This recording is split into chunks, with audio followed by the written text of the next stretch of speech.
mais la parole déclare que ses bontés et ses compassions se renouvellent chaque matin dans notre vie. C'est un passage que j'aime beaucoup parce que ce passage me fait réaliser que les bontés du Seigneur pour moi ne dépendent pas de ce que je fais. Les bontés du Seigneur ne dépendent pas de ce que nous avions prié le matin ou pas. Les bontés du Seigneur ne dépendent pas de ce que nous avions semé ou pas. Les bontés du Seigneur ne dépendent pas de ce que nous avons honoré l'homme de Dieu ou pas. La parole déclare que ces bontés ne sont pas épuisées, ces compassions ne sont pas à leur terme, mais elles se renouvellent chaque matin. Le Seigneur, dans sa bienveillance, a relié le renouvellement de sa bonté, pas à ta fidélité, toi, mais à la présence du matin, mais au lever du soleil. Confier la mission de faire renouveler sa bonté sur chacune des vies. Et donc, chaque fois qu'il y a un matin, chaque fois que le jour se lève, sache mon frère, sache ma soeur que les bontés du Seigneur se sont renouvelées pour toi, que ses compassions se sont renouvelées pour toi. C'est ce que sa parole dit. C'est pour cela que nous allons bénir son Seigneur. Nous allons lui dire merci. Lui qui a renouvelé ses compassions, lui qui a renouvelé ses bontés. Nous sommes bénis parce que par Christ, son Fils unique, il a renouvelé encore ses bontés sur chaque jour. Nous élevons la voix pour dire merci à Papa. Lui, le Dieu extrêmement bon. Lui, dans les bontés, ne dépend pas de ce que nous pouvons faire ou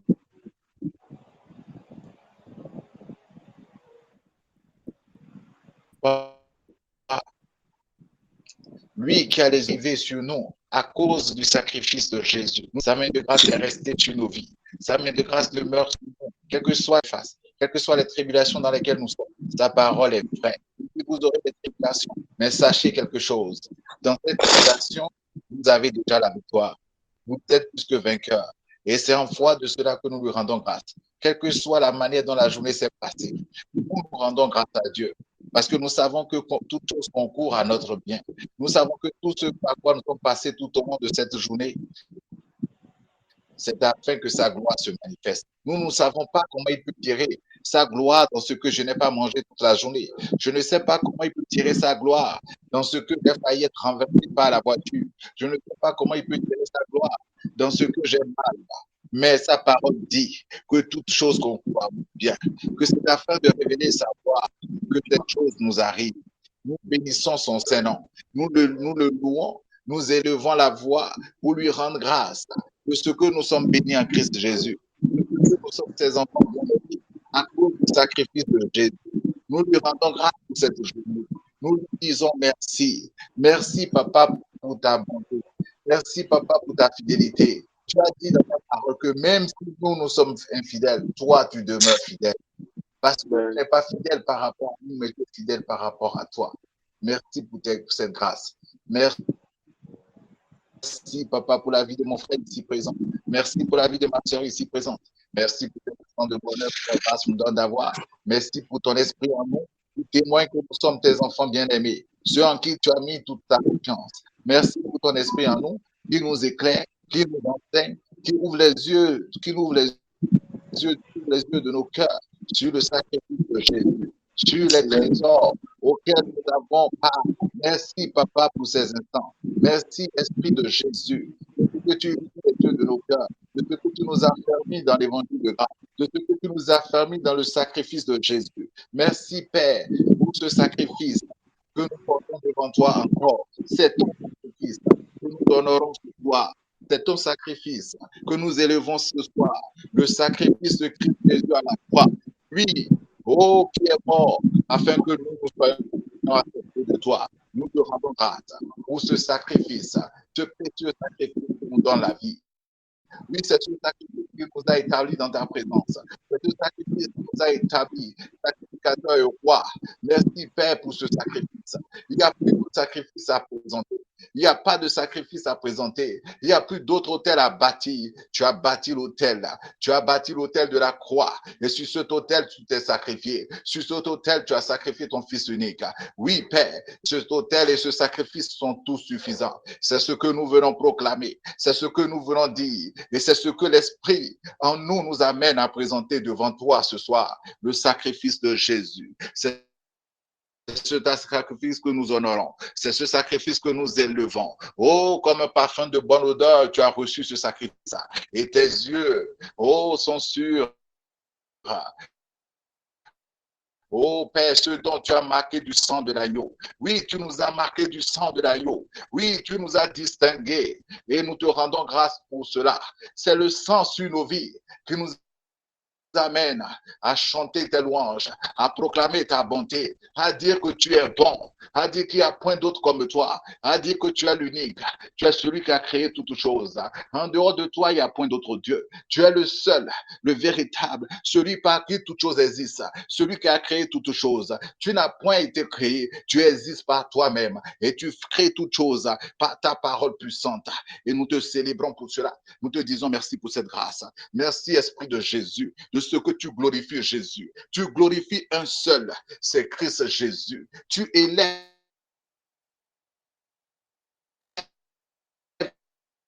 un seul, c'est Christ Jésus. Oh, béni soit ton Saint-Nom. Merci pour cette grâce, voir au travers du voile, de pouvoir voir au-delà de ce que nos yeux physiques voient. C'est ce que tu donnes à mon frère. C'est ce que tu donnes à ma soeur, la capacité de voir au-delà des choses physiques, de voir au-delà des situations par lesquelles il traverse, de voir au-delà, décourager. Merci Père de ce que ce soir, tu ouvres les yeux de son cœur sur les réalités d'en haut, sur les réalités célestes, où nous sommes assis avec toi. Oh Père, je te rends grâce de ce que tu as accompli cette œuvre dans la vie de quelqu'un ce soir. Tu as accompli cette œuvre dans la vie de mon frère. Tu as accompli cette œuvre dans la vie de ma soeur.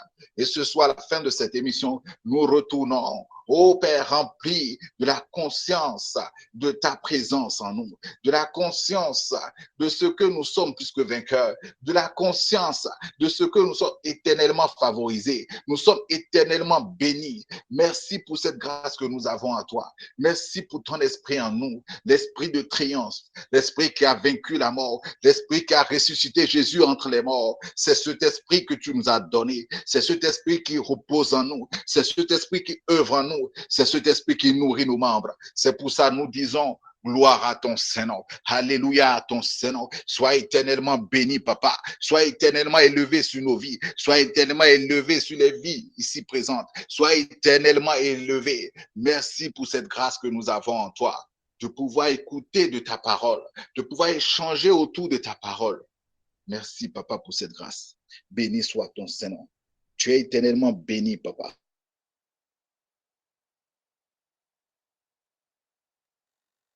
Tu es éternellement béni dans nos vies. Tu es éternellement élevé dans nos vies. Gloire, honneur, magnificence à toi, dans le nom glorieux de Jésus, notre Seigneur. Nous avons rendu grâce.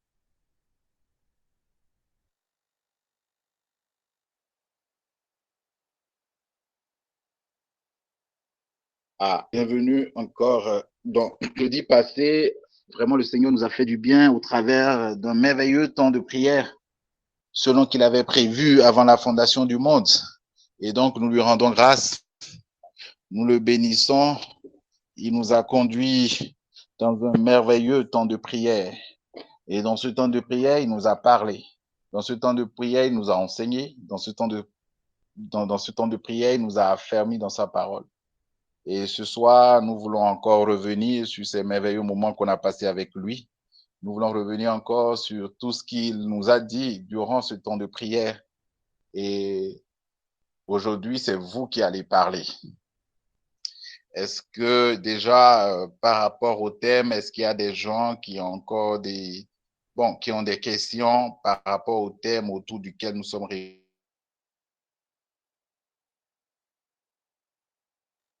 ce soir? Qu'est-ce que c'est que vivre par la foi?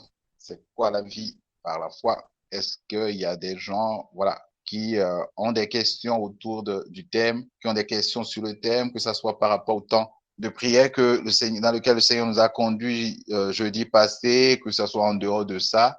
La parole vous est donnée, vous pouvez lever la main, poser vos questions afin qu'on, ensemble, à la lumière des Écritures et conduit par l'Esprit Saint qui est notre enseignant par excellence, nous puissions ensemble y répondre.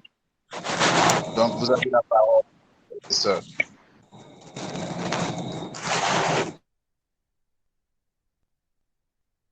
Vous avez la parole, chers frères et sœurs. Sentez-vous libre. Nous sommes en famille. De lever la main, de poser vos questions. OK. Bienvenue. Oh, le juste Dieu donné a levé la main. Je lui donne la parole. Juste Dieu donné, vous avez la parole. Shalom. Oui, shalom. Bonsoir à toutes et à tous. Bon, moi, ma question, c'est nous qui ne sommes pas, qui n'ont pas pu assister à la séance passée, est-ce qu'on peut avoir un petit résumé pour être dans le bain, puisqu'il est dit, c'est la partie 2 qui est aujourd'hui. C'est ça ma préoccupation. Amen, amen, amen, amen. OK.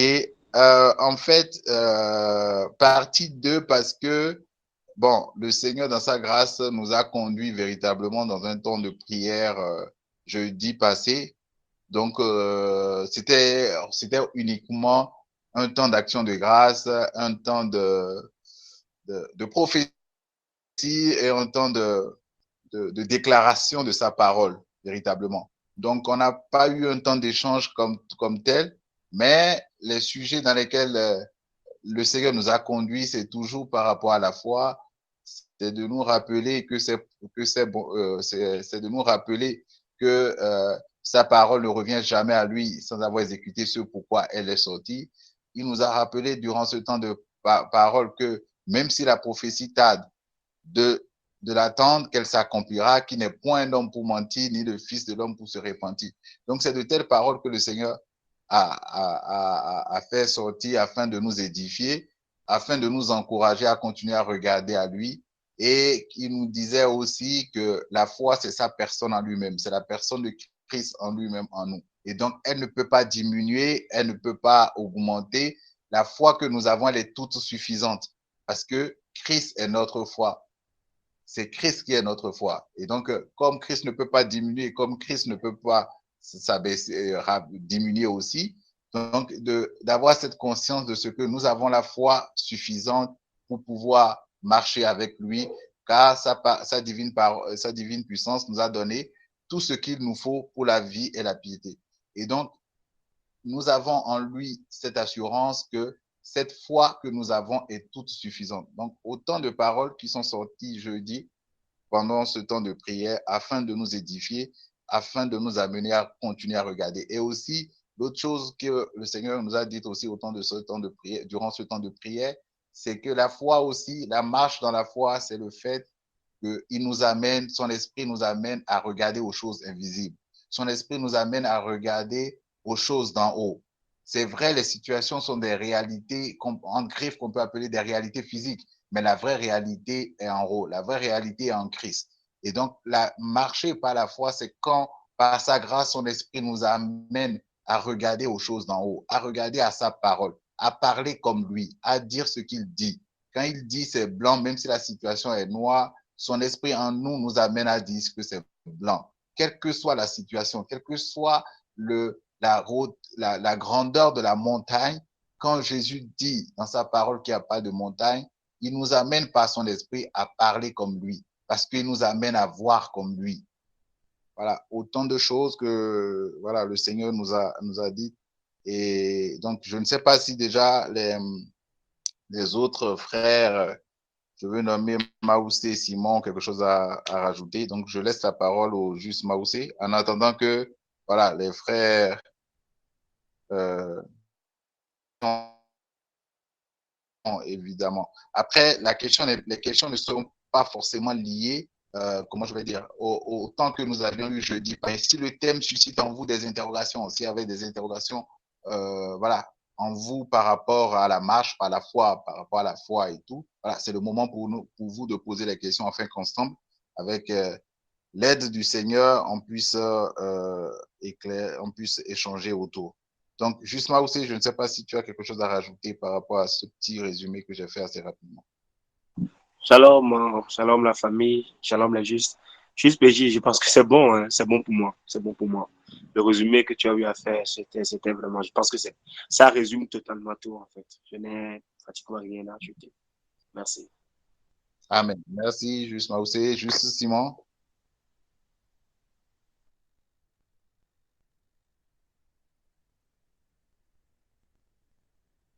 Juste Simon est avec nous. Oui, je suis là, shalom. Je pense que tu as dit l'essentiel, donc si nos bien-aimés ont des questions à poser par rapport au thème du jour, on pourra alors répondre aux questions. Merci.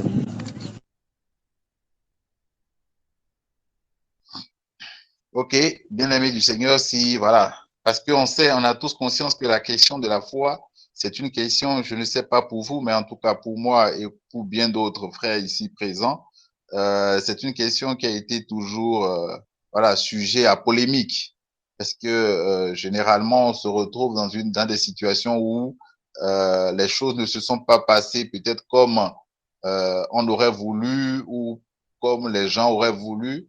Et la première des choses, on t'a dit tu n'as pas exercé la foi, tu as manqué de foi, voilà. Ou bien dans une situation, l'exhortation qui vient est la foi, exerce la foi, est la foi, exerce la foi. Donc c'est autant de choses qu'on entend en termes d'exhortation quand on veut encourager un frère qui est dans une situation.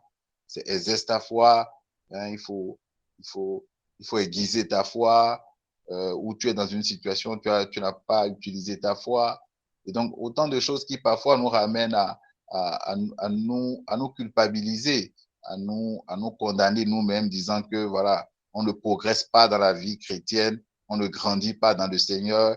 Comment des situations comme ça peuvent nous terrasser encore alors qu'on a la foi, on n'a pas exercé, où on entend des témoignages de guérison, on se dit que bon, moi, si c'est que je ne suis pas encore guéri, c'est parce que je n'ai pas bien exercé ma foi, je n'ai pas beaucoup de foi et tout. Donc voilà, autant de situations auxquelles, face à laquelle les chrétiens se retrouvent et se condamnent eux-mêmes ou se découragent par rapport à la marche avec le Seigneur.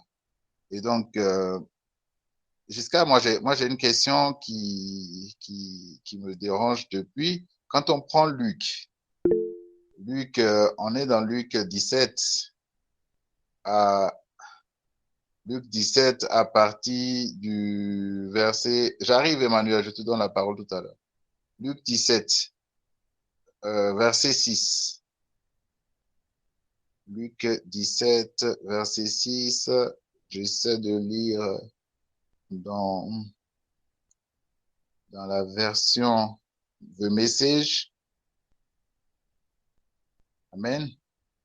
J'essaie de lire dans la version The Message qui dit, mais le maître a dit, parlant de Jésus, tu n'as pas besoin de plus de foi. Il n'y a pas de plus ou de moins dans la foi.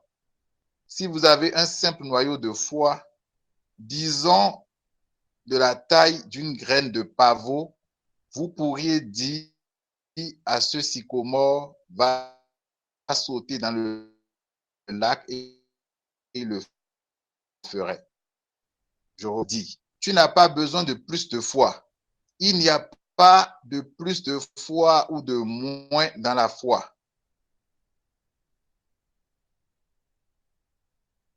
Si vous avez un simple noyau de foi,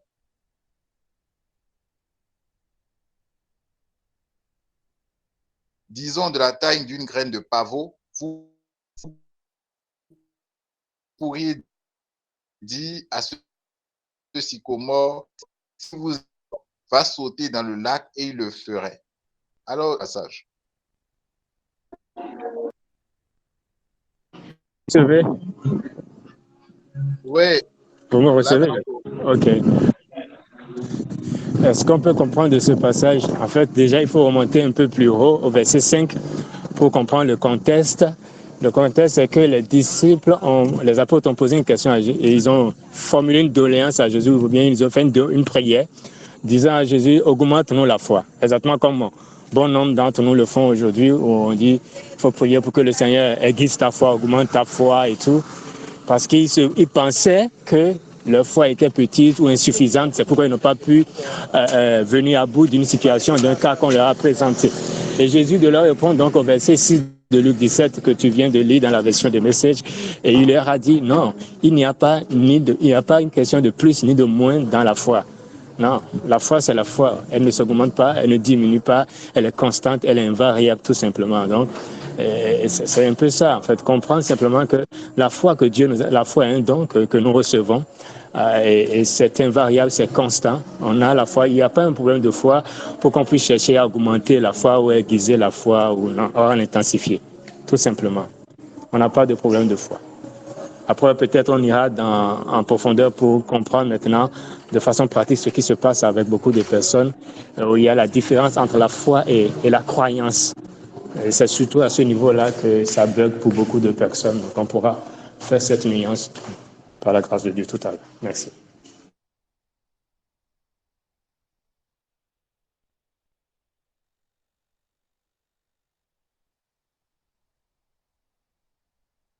Ok, merci beaucoup, juste Simon. Juste Maoussé, c'est quoi la foi?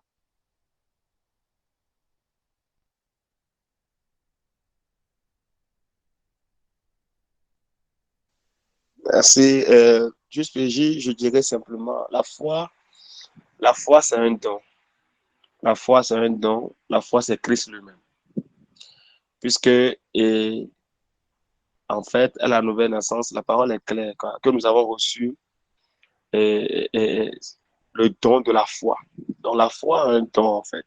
La foi, c'est un don.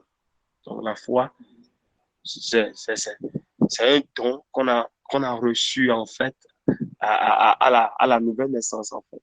Donc, la foi a un don, simplement. C'est un don que nous avons reçu à la nouvelle naissance. Voilà pourquoi, dans Luc 17, tout à l'heure, il disait, si vous avez la foi, même si votre foi est comme une graine de sénévé, oh, la graine de sénévé, nous savons tous que c'est la petite graine, en fait, la plus petite graine, quoi. Donc, il était en train de leur dire par là que votre problème n'est pas lié à la taille de la foi, mais que même si c'était comme la plus petite des graines, là, vous direz à cette montagne, ôte-toi de là et jette-toi dans la mer, en fait. Donc, la foi a un don, véritablement. À la nouvelle naissance, nous avons reçu ce don-là. La foi a un don, et je vais aller loin, la foi a un esprit. La foi, c'est un esprit, en fait. La foi, c'est un esprit. La parole de Dieu nous dit dans 2 Corinthiens 4, verset 13, version TPT, il dit nous avons le même esprit de foi exprimé dans cette parole de l'Écriture. Nous avons cru, c'est pour cela que nous avons parlé. C'est-à-dire, nous avons cru avant de parler. Donc, en fait, il dit, la foi a un esprit. La foi, c'est Christ qui est venu habiter en nous. C'est un esprit. Je pourrais même dire aujourd'hui, de façon très terre à terre, on peut le dire, la foi a une personne. La foi, c'est un esprit, quoi. C'est un esprit. C'est Christ qui est venu habiter en nous comme étant un temps. Voilà ce que je dirais pour le moment. Merci.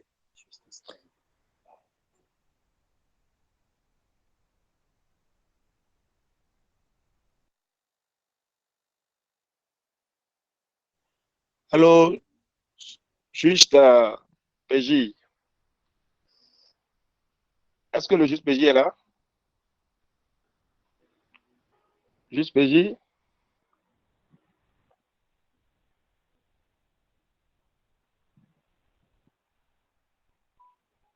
Je pense que la connexion du juste PJ dérange. Ouais, je suis là. Ouais. Shalom. Ok. D'accord. Voilà, donc, je disais tantôt juste que la foi, c'est un esprit, la foi a un ton. Et la parole de Dieu nous dit dans 2 Corinthiens 4. 4, verset 13, que nous avons reçu le même esprit de foi exprimé dans cette parole de l'Écriture. C'est pour cela que nous aussi, nous avons cru, c'est pour cela que nous avons parlé. Donc, ça veut dire qu'il dit la foi a un esprit. Donc, la foi a un don. C'est un esprit. C'est Christ lui-même, en fait. C'est Christ lui-même. C'est l'esprit de foi. C'est Christ lui-même, véritablement. Donc, la foi de façon terre à terre, là, je dis la foi de façon terre à terre, c'est un don. C'est Christ, le don de Christ que nous avons reçu. Comme Paul pouvait dire, si je vis, ce n'est plus moi qui vis, c'est Christ qui vit en moi. Ailleurs, il vient ajouter encore, il dit, j'ai travaillé plus que eux tous. Non pas moi, mais la grâce de Dieu qui habite en moi. C'est toujours, la grâce de Dieu, c'est la foi, en fait. C'est le même esprit de foi là. Et le même esprit de foi qu'est Christ là, quoi. Donc, c'est ça la foi. Amen. Ok, merci beaucoup, Juste Maoussé. Et Juste Emmanuel, shalom, bonsoir. Tu avais levé la main. Oui, shalom PJ, shalom famille. J'espère qu'on m'entend. Oui, on t'entend très bien. Que la connexion bug un peu partout là. Ok, ça fait un bail. En tout cas, au plaisir de se retrouver au milieu des bien-aimés de Dieu dans l'assemblée des justes. Donc, bon, je voulais partager quelque chose. Tu as posé la question de la foi par rapport à Luc 17 sur la question sur laquelle je rebondis. Jésus disait, si vous aviez de la foi comme un grain de sénévé, déjà c'est pour détendre les disciples, pour enlever de leur cœur la culpabilité du fait que c'est parce qu'ils n'ont pas exercé leur foi ou ils n'ont pas la foi qu'ils n'ont pas pu chasser. C'est pour leur dire, si vous aviez, sachant que c'est lui qui donne la foi. C'est pour dire, si je vous avais donné cette foi, soyez sûr que vous l'auriez fait. C'est une manière de les détendre, de leur enlever toute culpabilité du fait que aujourd'hui, on le voit, c'est parce que tu n'as pas la foi, c'est parce que tu n'as pas exercé la foi. Jésus disait aux disciples que vous n'en êtes pour rien dans le fait que vous n'avez pas pu réussir devant cette situation.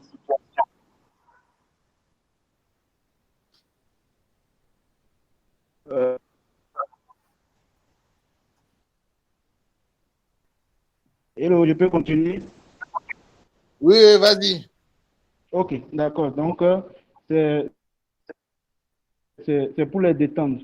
Et après, on voit Jésus toujours dans une discussion avec le parent dont l'enfant était malade. Il disait que si tu peux, et si tu peux, Jésus lui disait, si tu peux, tout est possible à celui qui croit. Et on a pris ce passé un temps, et c'était que tout est possible à celui qui croit. Si tu crois, tout est possible. Alors que Jésus disait, l'expression que Jésus utilisait, c'était tout m'est possible à moi, Jésus qui croit toujours. Donc, c'est Jésus Christ qui croit toujours et c'est lui notre foi.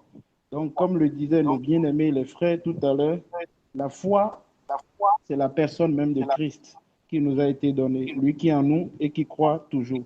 Ce qui fait que notre foi ne diminue pas, elle ne grandit pas, elle ne vacille pas. Parce que Christ ne diminue pas, ne grandit pas et ne vacille pas. Christ est Christ. Amen. Amen. Donc, ce que j'allais partager avec nous, c'était que quand on dit quoi vivre par la foi, hier, je l'ai expérimenté de manière pratique et c'est ça que j'allais partager avec nous. Depuis quelques semaines déjà, je suis submergé à gauche et à droite par des situations qui me tombent dessus, à gauche et à droite. On dirait ce que Jacques disait, sentez-vous heureux quand vous êtes entouré de toutes sortes d'épreuves. Donc hier, j'étais là quand j'ai reçu un de ces papiers que quand vous recevez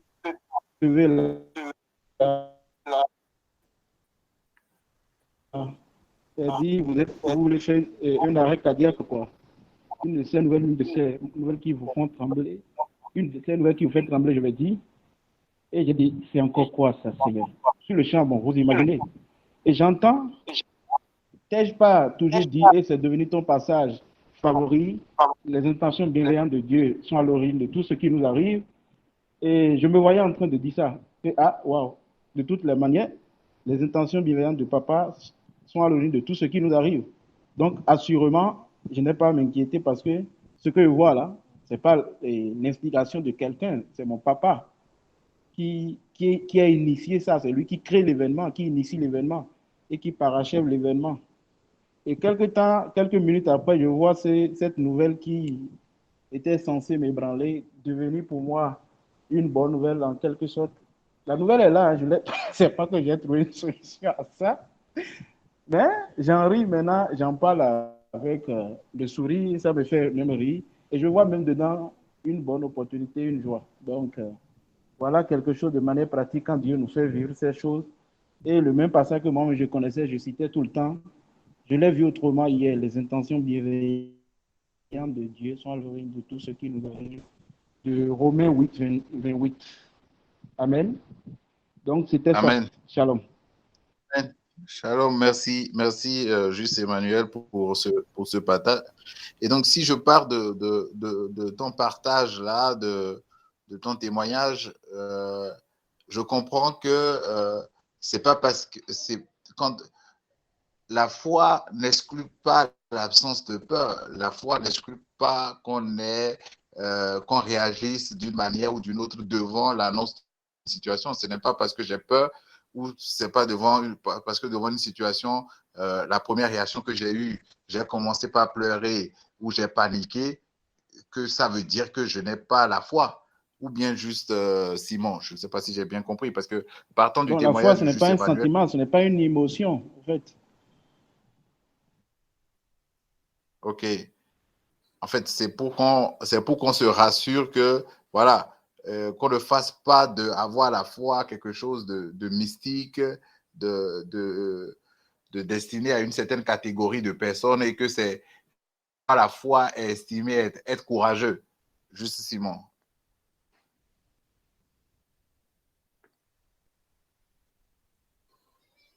Non, ce n'est pas une question de chercher à paraître courageux ou non. Nous sommes dans un corps et jusqu'à présent, notre corps n'a pas encore revêtu l'incorruptibilité, comme Paul le dit dans 1 Corinthiens 15. Donc, c'est normal qu'on ressente des choses. Mais ce qui est important pour nous étant en Christ, en fait, je pense le jeudi dernier, dans le temps de prière, on a eu rapidement dit ça dans le temps de prière, que c'est d'avoir les regards sur Christ, en fait. La véritable foi, c'est d'avoir les regards sur Christ par rapport à la situation, quelles que soient les situations qui viennent, que nos regards soient fixés sur Christ, comme Jésus pouvait le dire, que de la même manière, le peuple d'Israël a été mordu par un serpent venimeux et la douleur était là. Ce n'est pas qu'il y a une absence de douleur, non. La douleur était là. Il y avait de quoi s'inquiéter. C'est naturel. Dieu est à l'aise avec ça. Dieu n'a pas de problème. Des fois, c'est nous-mêmes qui nous mettons un poids de culpabilité ou de je ne sais quoi, où on veut montrer une certaine performance spirituelle à Dieu. On veut prouver à Dieu que moi, je suis assez tenace, assez truc là. Non. Dieu sait comment nous sommes. C'est lui qui nous a fait ainsi. Donc, il est à l'aise, en fait. Il faut qu'on nous soyons détendus par rapport à ça. Et c'est vrai qu'il n'y a pas de souci que tu ressentes ce que tu peux ressentir. Mais par-dessus tout, nos regards doivent être sur Christ, en fait. De la même manière que le peuple d'Israël mordu par le serpent venimeux, Dieu dit, regardez au serpent d'airain. Et quiconque regarde au serpent d'airain aura la vie sauve. Jésus dit dans Jean 3, plus tard, que de la même manière, quiconque regardera au Fils de l'homme aura la vie sauve. Donc, pour nous, c'est exactement ça. Devant toutes les situations, c'est de pouvoir vraiment tourner nos regards vers Christ et regarder à lui, comme mon frère Emmanuel l'a dit. Les intentions bienveillantes de Dieu sont à l'origine de tout ce qui nous arrive. Il faut qu'on garde ça à l'esprit, qu'on sache que, oui, même si la situation à l'apparence paraît une situation dramatique, désastreuse, on doit pouvoir se dire que non, derrière cette situation, il n'y a que des intentions bienveillantes, malveillantes de qui que ce soit. Ça. Mais il n'y a que les intentions bienveillantes de mon Père éternel qui m'aime plus que tout, dont je suis la prunelle des yeux et qui veut mon bien, qui a donné déjà ce qu'il a de plus précieux pour moi, pour mon bonheur. Donc, en fait, c'est cette conscience qu'on doit avoir, qu'on doit garder à l'esprit devant la situation. C'est tout ce que le Seigneur veut de notre part. Et j'aurais fini en disant qu'en fait, le but des situations, parce que situation, il y en aura toujours. Ce n'est pas parce que tu es en Christ qu'il n'y aura pas de situation, non. Mais le but des situations, c'est surtout pour nous amener à grandir dans la confiance en Dieu, en fait. Pour nous amener à mieux connaître Dieu, notre Père, à mieux connaître qui il est et ce qu'il fait, ce qu'il a fait pour nous, et à davantage lui faire confiance. La finalité de tout, c'est pour renforcer notre confiance en Dieu. Ce n'est pas pour nous ébranler, ce n'est pas pour nous nuire, non. Dieu ne veut pas notre périssement. Il est là pour notre bonheur, et donc soyons détendus. Aucune situation, il a dit dans sa parole, Jacques, c'est pas ce Jacques, il a dit, aucune épreuve ne peut venir dont Dieu nous a déjà donné la force, la capacité de les surmonter. Donc, voilà un peu.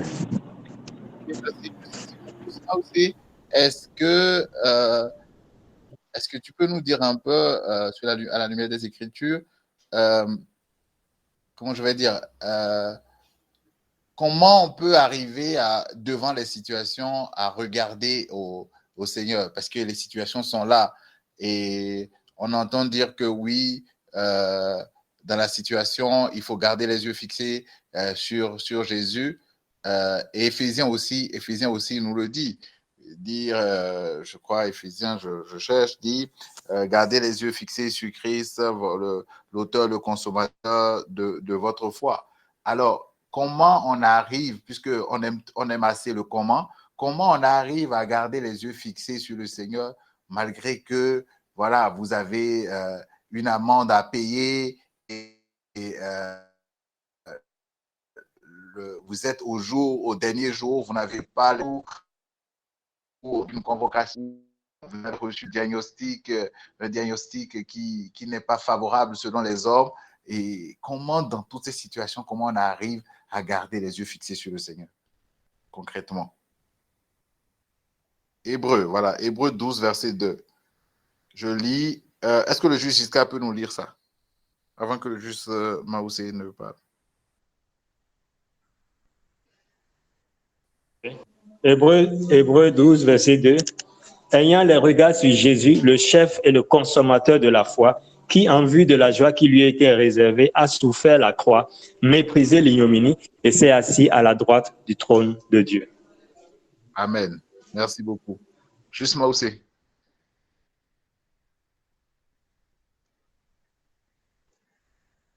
Merci, juste PJ. Vraiment, c'est vrai, la question du comment. Comment vraiment. Exactement comme nous dit le livre de Hébreu, je vais nous demander ensemble, nous allons lire Romains 10, 17. Permettez-moi de lire Romains 10, 17. Romains 10, verset 17. 10, 17. TP, permettez-moi rapidement. Oui, version TPT. L'instant.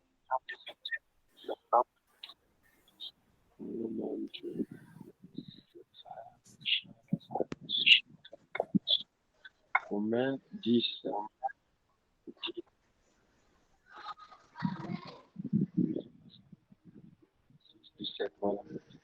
Romains 10, 17 nous dit la foi, virgule, donc, naît dans un cœur qui répond à la parole ointe de Dieu concernant loin.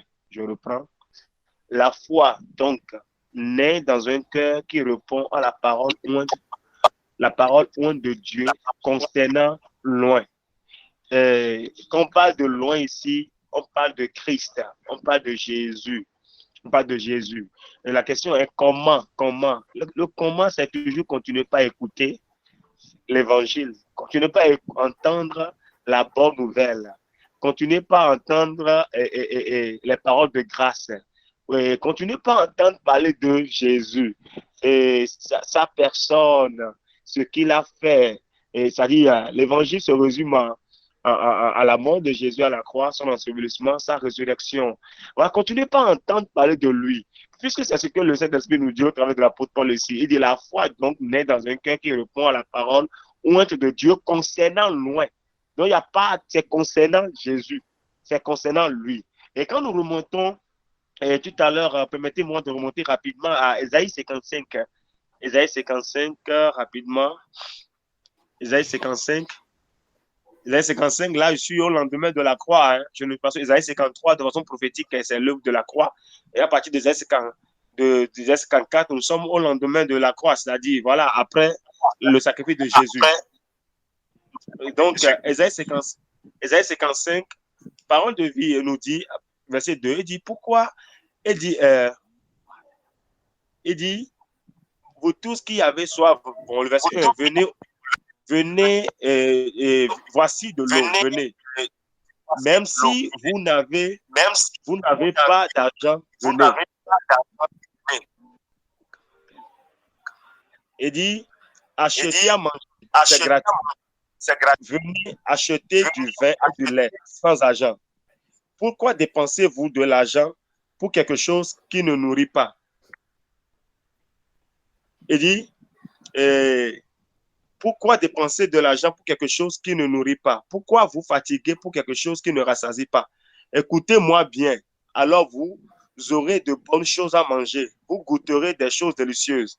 Tendez l'oreille et venez vers moi. Écoutez et vous vivrez. Écoutez et vous vivrez. Il dit écoutez et vous vivrez. Donc, et ça rejoint également Romains 10, verset 17 que je viens de lire, qui dit qu'il est tellement clair dessus. En fait, donc c'est toujours continuer pas à écouter, toujours continuer à dire écoutez et vous vivrez en fait. Donc, c'est pourquoi, en tout cas, en ce qui nous concerne, nous, nouvelle création, le Seigneur nous demande juste de continuer pas à écouter, hein, parler de lui, hein, pas parler de Moïse, pas parler de, non, mais parler de lui, le Christ, lui, loin. Donc, continuez pas à entendre, continuez pas à écouter et entendre parler de lui. Voilà un peu ce que je veux dire. Merci. Amen, amen, amen. Merci beaucoup, juste Maoussé. Donc, continuez pas à écouter la parole de grâce, continuez pas à écouter l'évangile selon qu'il est écrit, que la foi vient de ce qu'on entend, et ce qu'on entend vient de la parole de Christ. Pas de la parole de Dieu, mais de la parole de Christ. Parce que tout ce qui est écrit dans la parole, dans la Bible, c'est la parole de Dieu, mais la parole de Christ, c'est ce que l'Esprit de Dieu témoigne de ce que Christ a fait pour chacun d'entre nous et de ce qui en découle.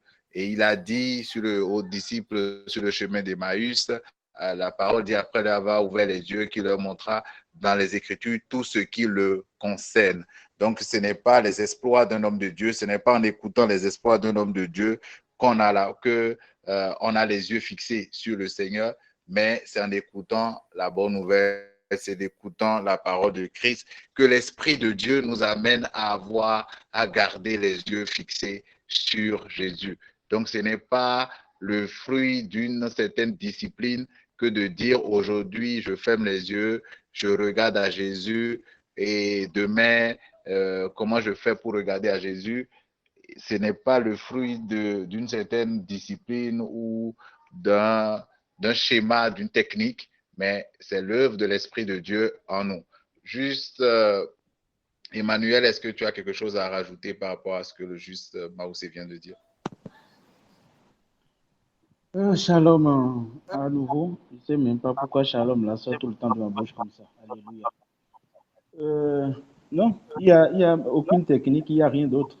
Si aujourd'hui nous nous retrouvons devant des situations comme ça à sourire et à dire ces intentions bienveillantes sont à l'origine de ce qui nous arrive, c'est simplement en écoutant jour et nuit la bonne nouvelle de Christ. Et quand je parle de bonne nouvelle, c'est en écoutant qu'on est toujours bien aimé, favorisé, que Jésus est de notre côté, que Dieu n'est plus en colère contre nous, qu'il prend soin de nous, qu'il ne nous abandonnera jamais et que nous ne serons jamais en porte-à-faux le concernant. C'est en écoutant de telles paroles que maintenant il est de notre côté et que si tu mets ainsi de notre côté, qui peut être contre nous? Et il a donné des passages, quand on prend même le passage de Deutéronome qui disait, si tu écoutes la voix de l'Éternel ton Dieu, et si tu ne te détournes pas, voici les bénédictions que tu vivras. En réalité, c'est si tu écoutes et si tu continues d'écouter. C'est ce que Dieu demandait encore au peuple, même dans l'ancienne alliance. Le but, c'est d'écouter. Parce que tout à l'heure, à l'introduction, tu disais que le Seigneur nous rappelait, Isaïe 55, qui disait que la parole qui sort de Dieu, notre Papa, ne revient pas à lui sans avoir accompli ce pourquoi elle a été libérée. Mais c'est ça le but. Le simple fait d'écouter sa parole a la toute puissance de faire ce qu'elle dit. En écoutant, on ne comprend pas, c'est un mystère. C'est Dieu, notre Père, qui le fait. C'est l'Esprit, notre Papa, Esprit Saint qui le fait. En écoutant, tu ne comprends pas comment tu deviens comme ça, comment tu parles comme ça. C'est simplement écouter, continuer à écouter. Il n'y a pas de comment, les techniques.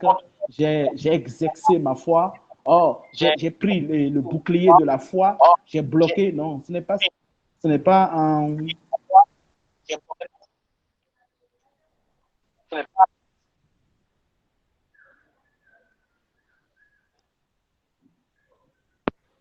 Vous continuez pas à m'entendre, c'est bon? Bon, je crois qu'on a la connexion. C'est bon?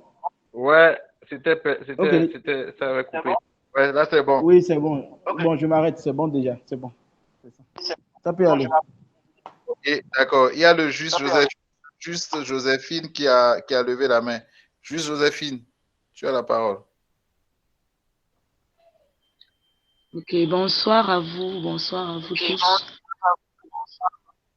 Je vais intervenir par rapport à la question du juste PJ. Comment vivre la foi, ou alors comment manifester la foi de façon concrète, de façon pratique au quotidien. Vu qu'on est face à des réalités qui nous entourent et on entend des gens qui nous disent par exemple que tu n'as pas manifesté assez de foi, c'est pourquoi tes choses t'arrivent. Et moi, ce que le Seigneur a mis dans mon cœur, il m'a rappelé Hébreu, la parole d'Hébreu 12, le verset 1. Il me faisait voir que quand il nous dit que la foi est par exemple une ferme assurance des choses qu'on espère. Et donc si par exemple j'ai un rapport de santé où on me dit par exemple que je suis atteint d'un kyste, peut-être j'ai le cancer, qu'est-ce que Christ de façon concrète, si la foi est une ferme assurance des choses qu'on espère, qu'est-ce que j'espère par exemple? Est-ce que le Seigneur m'a demandé d'espérer, alors il m'a déjà donné la santé par exemple, parce qu'il m'a dit que par ses meurtrissures, je suis guéri. Donc ce que je dois faire en tant que juste du Seigneur, enfant de Dieu, c'est d'espérer en ce que Christ a dit déjà. Il m'a dit, donc la foi est une ferme assurance de ce que j'espère. Donc je crois par le Christ lui-même, par son esprit en moi, par le Saint-Esprit, que j'espère en la guérison, j'espère, je sais pas, à la santé, ou alors selon son plan, son projet pour ma vie. Et c'est un peu ça. Par exemple, je sais pas, il dit une démonstration. Il continue en disant c'est une démonstration des choses qu'on ne voit pas. Donc, la réalité dans la peut-être me dit que j'ai, par exemple, le cancer, mais je démontre déjà par mon attitude, par peut-être ma pensée, par, je sais pas, que tu as une maladie, par exemple, que tu as à l'heure, tu es souvent dans des états, mais ton attitude, tu démontres déjà, tu commences déjà à proclamer, tu commences déjà à dire que oui, le diagnostic peut dire que j'ai un cancer, mais je démontre par le Christ qui vit en moi, parce qu'il dit quelque part que ce qui triomphe du monde, c'est quoi? C'est votre foi. Or, dans le monde, il y a le cancer, il y a les maladies, il y a des mauvaises nouvelles, il y a des déceptions, mais ce qui triomphe de toutes ces choses-là, c'est ma foi. Or, la foi que j'ai en moi, c'est le Christ, c'est l'Esprit de Dieu, c'est le Saint-Esprit. Il dit par exemple dans Romains 5 que l'amour de Dieu, son amour pour moi est répandu dans mon cœur par le Saint-Esprit en moi. Donc, comment, de façon concrète, gérer toutes ces choses, c'est tout simplement en manifestant et en démontrant les choses que j'espère par le Christ, les choses que j'ai obtenues spirituellement déjà d'avance de la part du Seigneur, et c'est sur ça que je regarde, c'est ce qu'il m'a dit, c'est ce que je crois et c'est ce que je proclame. Et il y a par exemple ce témoignage que un homme de Dieu disait parfois qu'un soir, pendant qu'ils étaient à table avec sa famille, ils ont constaté que leur fille avait une boule de sang, un point noir dans les yeux. Et puis, il a voulu paniquer cette soirée. Après, il a dit non, je sers un Dieu qui est capable d'agir au-delà. Et il a commencé à dire, Seigneur, je te rends grâce parce que ce point noir dans l'œil de ma fille est vraiment parti. Et à l'instant où il avait déclaré cette parole, le point n'était pas parti. Le lendemain, ce n'était pas parti. Et il donne le témoignage que c'est 2 semaines après qu'il avait constaté, à force de proclamer ce qu'il rendait grâce à Dieu, que je crois que le point noir est parti. Donc, de façon concrète, parce que c'est surtout ça le problème aujourd'hui. C'est vraiment ça le problème de beaucoup d'enfants de Dieu. Oui, on a la foi, on croit au Seigneur, on est juste de Dieu et bien, etc. Mais comme je dis souvent, il faut qu'on prenne conscience des paroles du Seigneur. Et lorsque le diable ou alors notre chair veut nous dire le contraire, veut nous dire que non, Non, il va te rappeler que, mais en fait, tu as tel problème, tu as un cancer, tu as peut-être ceci, tu n'es peut-être pas encore marié. C'est de lui dire que voici ce que Christ a fait pour moi, voici ce que Christ dit. Et tu proclames et tu continues de proclamer. Parce que il y a aussi une parole qui me revient à l'esprit là, c'est, je ne me rappelle pas du verset, mais il dit, c'est ceux qui persévéreront jusqu'à la fin qui seront sauvés. C'est vrai, je peux aussi comprendre que c'est celui qui persévère en proclamant les paroles de Christ. Voilà, celui qui persévère en proclamant les paroles de Christ, qui finalement a le résultat, finalement a les ossements, finalement a ce qu'il aspire à recevoir, ou alors ce que le Seigneur a promis par rapport à sa situation. Donc, c'est un peu ce que je voulais dire ici. Ok, merci beaucoup, juste Joséphine. En fait, je bénis le Seigneur pour ton intervention, pour cette exhortation. Et c'est vrai,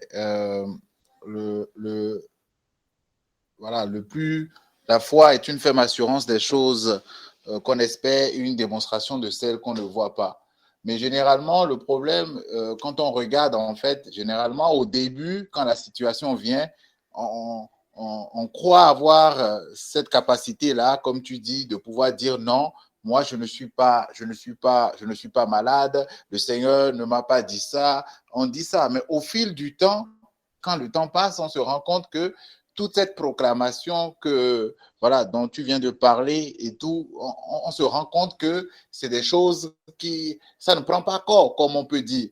Ça ne prend pas corps, c'est-à-dire on continue de proclamer, après on se rend compte que, bon, est-ce que c'est pas mieux calmement d'aller voir le médecin parce que le Seigneur dit d'être sage, et puis est-ce que, en fait, donc tout ça qu'on s'amène, on est amené à faire. Donc au début, le problème c'est, au début c'est bon, c'est-à-dire il y a ce zèle-là qui est là, on commence par proclamer pour dire non, jamais, moi, ça ne peut pas m'arriver parce que c'est pas ce que le Seigneur m'a dit.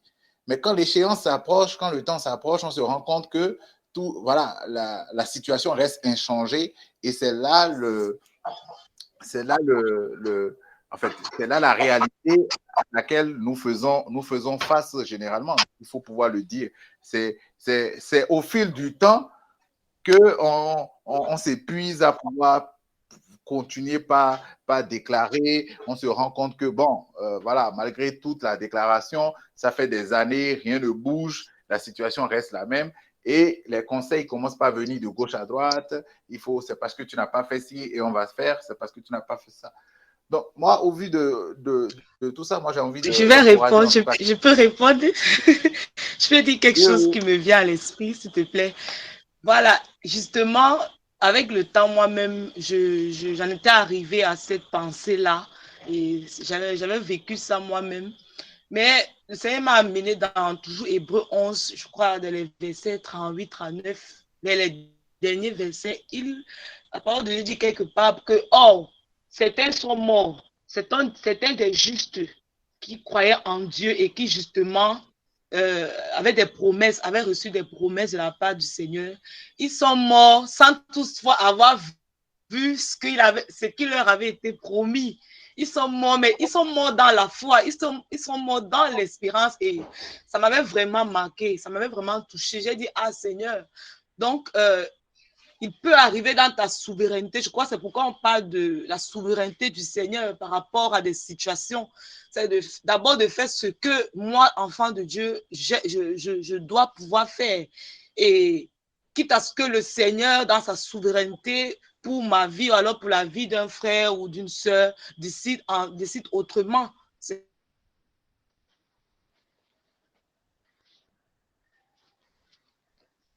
C'est un peu ça. Et puis tout à l'heure, là, pendant que je t'écoutais, il me rappelait le passage de marcher selon l'esprit et vous n'accomplirez pas les désirs de la chair. C'est-à-dire que donc, je peux proclamer justement une parole du Seigneur, et selon au bout des années, comme tu dis, j'ai l'impression que ça ne prend pas effet. Mais je marche selon l'esprit, je ne marche pas selon moi. C'est pas ma parole. Je ne vais pas, comment on dit ça? Je ne vais pas prendre les techniques ou alors faire certaines choses, mais je marche selon l'esprit. Donc, selon que l'esprit me pousse, si l'esprit me dit, par exemple, d'aller à l'hôpital, je vais aller à l'hôpital. S'il me dit de proclamer une parole, je vais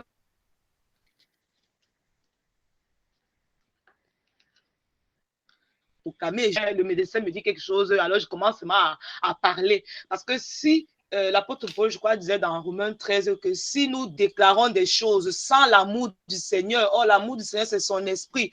Donc, si je dis une parole qui est écrite dans la Bible, mais qui n'est pas c'est-à-dire qui n'est pas empreinte de l'esprit de Dieu venant poussé par son esprit, je ne pense pas que ça aura un résultat peut-être comme je veux vraiment vivre.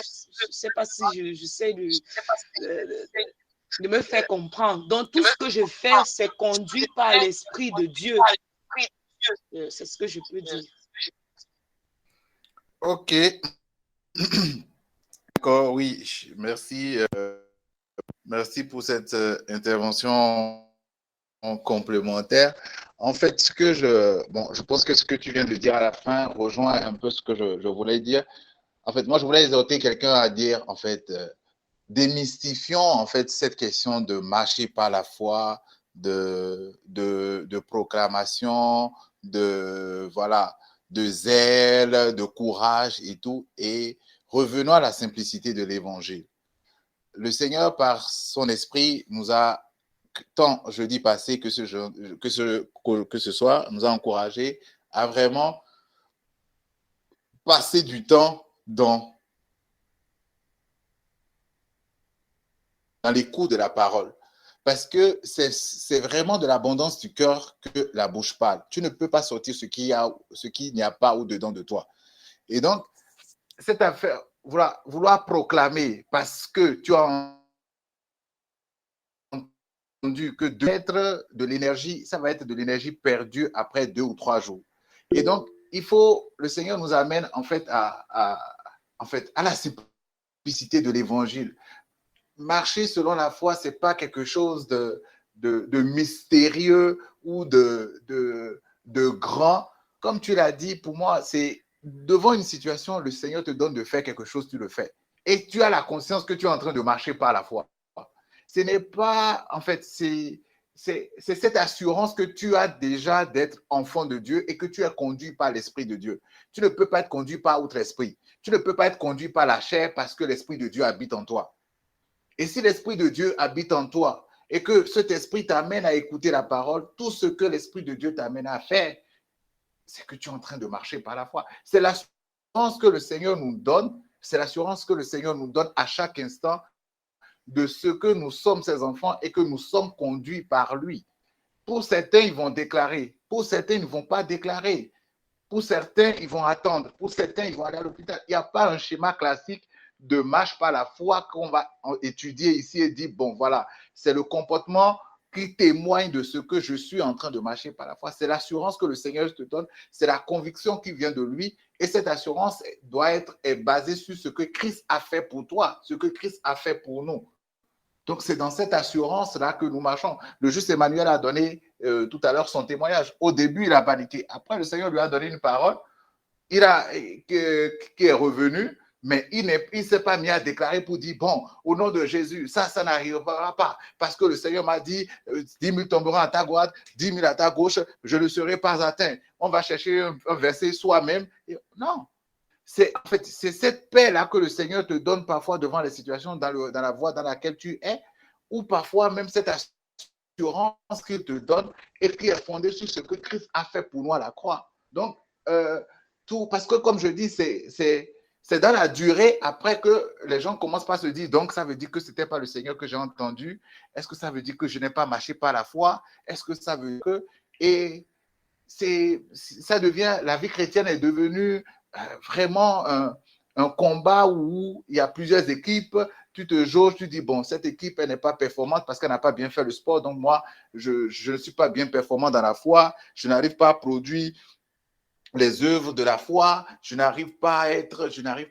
Que le Seigneur nous donne à chacun de nous ici de voir vraiment la vie en Christ dans la simplicité de l'évangile, d'avoir cette assurance que nous sommes nés de lui, que son esprit habite en nous. En tout temps, il nous sommes conduits par son esprit. Que son esprit nous donne cette assurance-là de ce que nous sommes nés de lui et que ses intentions bienveillantes sont à l'origine de tout ce qui nous arrive. S'il nous donne de nous rappeler ou de proclamer une parole nous allons la proclamer. S'il ne nous donne pas de proclamer une parole et d'agir selon la conviction qu'il nous donne d'une certaine manière, que nous ayons cette conscience que c'est toujours pas la foi que nous combattons, c'est toujours pas la foi que nous agissons. Parce que le fait de la démonstration des choses qu'on espère, on ne peut pas démontrer quelque chose qu'on espère si on ne sait pas ce à quoi on a droit. C'est ce à quoi on a droit qu'on sait. Et pour le savoir, c'est au travers de l'évangile. Et c'est le Saint-Esprit seul qui est capable de te ramener ça à l'esprit. Donc, ayons cette confiance. Tout vient de lui. C'est par lui que nous pouvons toutes choses. Il y a le juste Dieu donné qui a levé la main. Ok, merci beaucoup. Et je commence par m'inquiéter parce que tous les développements qui sont en train d'être faits autour de la foi, là, ça risque de rejoindre la même façon que nous avons déjà l'habitude de fonctionner.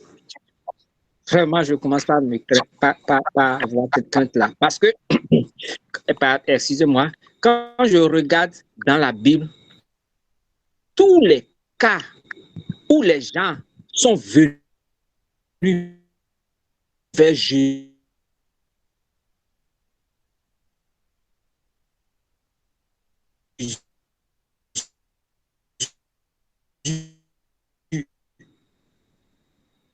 maintenant, pourquoi en son temps, même s'il n'avait pas de foi, même s'il doutait, Jésus accordait toujours la solution, donnait toujours la solution. Maintenant, nous, on a Jésus et il faut encore espérer, il faut encore attendre. Avec Jésus, ça n'a pas été comme ça dans la Bible. Maintenant, si nous, aujourd'hui, devant les situations, ayant Jésus en nous, étant avec Jésus, ayant confiance, d'ailleurs, même quand moi, avec toutes les expériences que j'ai faites là, je suis de comprendre que la foi là, c'est même pas ce qu'on est en train de dire. Quand tu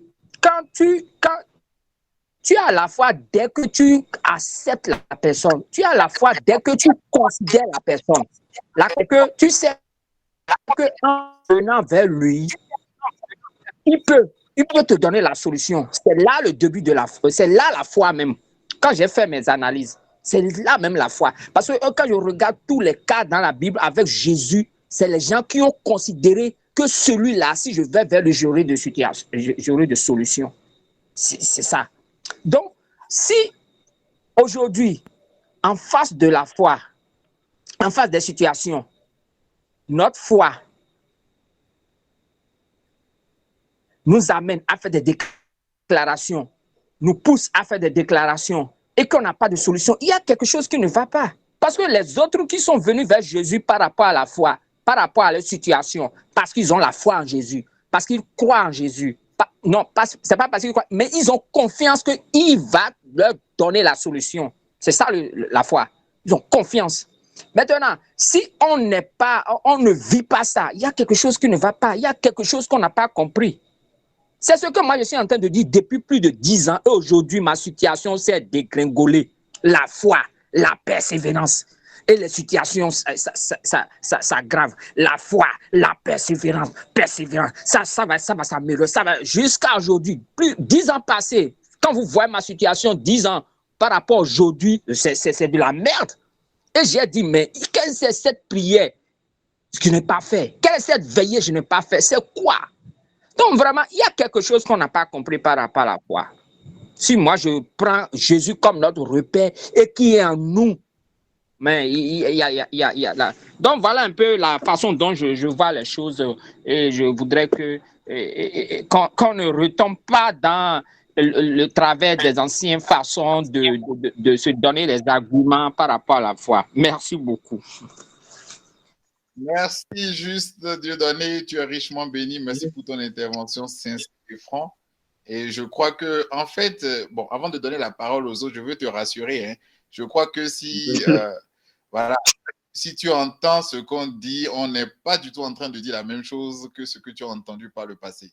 Si le Seigneur te donne de bien prêter oreille à ce qu'on dit, on n'est pas du tout en train de te dire, et c'est justement parce que peut-être tu as entendu beaucoup de choses que tu es dans cette colère-là aujourd'hui, mais je crois que le Seigneur, par sa grâce, va t'éclairer. Ok, donc je laisse la parole au juste Simon. Merci, PJ.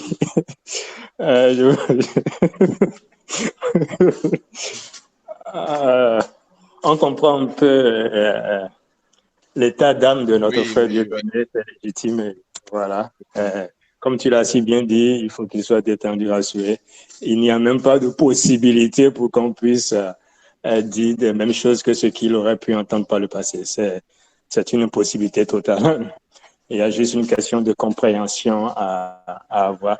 Et au début de l'émission, j'avais dit quelque chose parce que j'ai compris que c'est surtout à ce niveau que le gros défi se pose chez beaucoup d'enfants de Dieu. Et dans le développement, je l'ai constaté encore ce soir dans le cours de l'émission, on fait une amalgame, et je voudrais vraiment que, par la grâce de Dieu, ce soit clair pour nous, on fait une amalgame entre la foi et croire, ou la croyance, si on veut. Certains n'aiment pas trop le terme croire.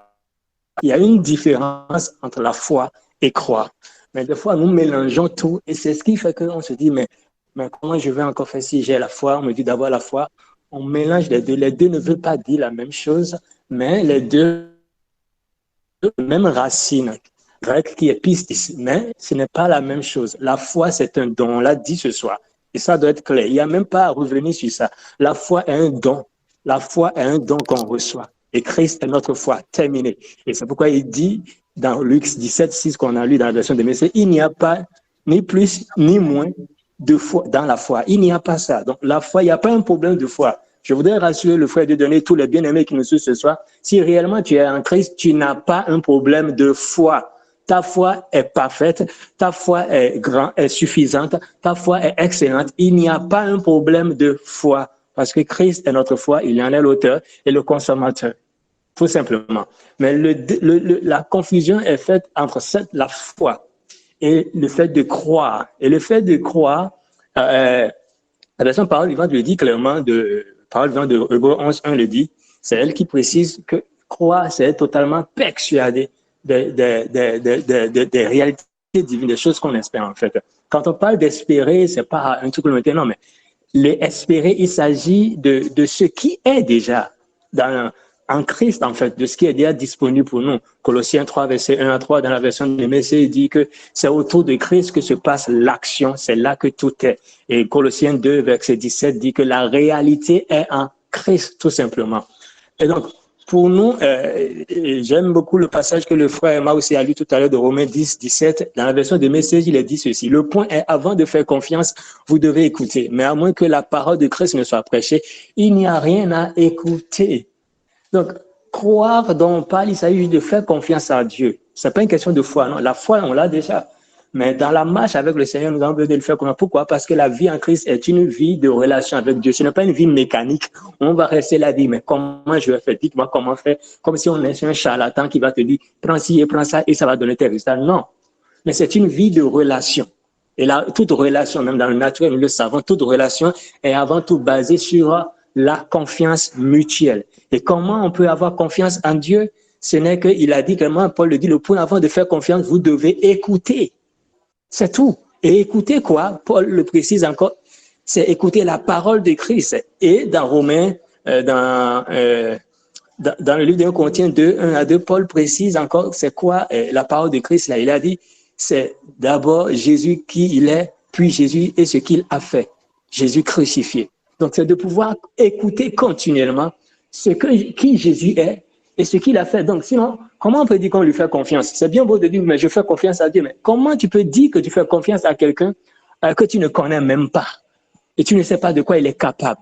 Donc, ça se résume à ça, en fait, à juste lui faire confiance, à juste écouter la parole de Dieu, de Christ qui nous parle de qui il est, qui nous parle de ce qu'il a fait. Et ce n'est qu'en restant dessus que la confiance là est renforcée en fait devant toute situation. Ce n'est pas toi qui veux changer une situation, non, mais il veut juste qu'on ait confiance en lui en fait. Et c'est dans cette confiance que nous allons constater qu'autant marqué par lui dans sa souveraineté, les situations vont se régler telles que lui l'a prévu. Ce n'est pas que toi, c'est toi ta confiance ou ton signe ça qui va changer quelque chose, non.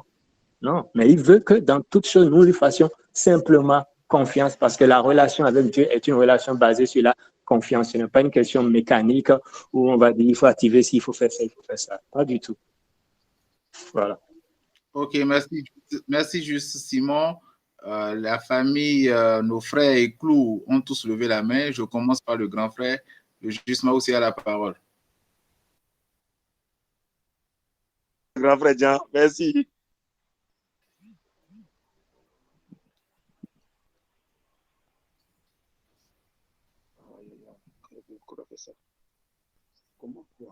Oui, justement aussi. Oui, oui, juste PJ. Merci beaucoup, merci. Tu commences vraiment. Et, en fait, moi, je pense que je vais aller dans le même sens que le juge Najiska. Je veux partager avec le juge Dieudonné et avec nous tous ce passage-là que le juge Najiska a entamé. Je suis dans Romains 10, et verset 17, et à partir de 14 à 17. Mais bon, je vais juste m'arrêter vers la fin. Il dit, l'idée est la suivante, 2 points. Avant de faire confiance, il faut écouter. C'est pas moi qui le dis, c'est l'Esprit de Dieu qui le dit au travers de l'apôtre Paul. Frère Dieu donné. Le Seigneur dit, avant de faire confiance, virgule, il faut écouter. Je reprends. Il dit, avant de faire confiance, il faut écouter. Vous savez, mais je continue d'abord. Il dit, mais si la parole de Christ n'est pas prêchée, il n'y a rien à écouter. Je reprends. Mais si la parole de Christ n'est pas prêchée, il n'y a rien à écouter. Vous savez, c'est tellement clair et simple. L'apôtre Paul dit, frère, dans 1 Corinthiens 15, je vous rappelle 1 Corinthiens, je pense 1 Corinthiens 15, verset 1 à 5.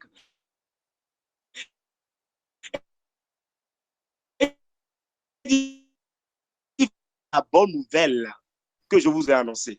Et c'est pas cette bonne nouvelle-là que vous êtes sauvé si vous la retenez telle que je vous l'ai fait. Le sans quoi qui est au milieu là, hein, si on veut monnayer le français là, on va dire sans quoi vous aurez cru sans résultat. C'est-à-dire autrement, on veut encore changer, on peut dire autrement, vous allez faire peut-être des années, mais sans résultat. Si ce qu'on a entendu, là, le Seigneur est clair, le Seigneur, l'Esprit de Dieu, au travers de l'apôtre Paul, avant de faire confiance, il faut écouter. Mais si la parole du Christ n'est pas prêchée, il n'y a rien à écouter. Donc ça veut dire que si on écoute autre chose, et en fait, on écoute autre chose, ou bien, c'est pas moi, la parole de Dieu est claire dessus, il dit qu'on écoute ceux qui mêlent la loi à la grâce. C'est-à-dire que c'est pas moi, la parole de Dieu est claire dessus, il dit ceux qui mêlent, c'est-à-dire ceux qui font dans Galate, je suis dans Galate, il dit ceux qui mêlent, il dit si vous écoutez, je suis dans Galate 6, Galate 1 à partir de verset 6, version anglaise. Il dit, si vous écoutez ceux qui mêlent la loi à la grâce, ceux qui font le cocktail entre la grâce et Christ, ils font le cocktail entre le message entre Christ et Moïse. Ils font le message entre Christ et Moïse là. Il dit, si vous les écoutez, il n'y aura pas de résultat. Et la parole est claire dessus, en fait, frère. Et quand, en fait, on dit que, en fait, on passe, que, ce n'est pas nouveau, quoi. Dieu dit déjà que, sans quoi vous aurez cru à rien, en fait. Mais c'est parce que la foi, là, c'était pas Christ, quoi.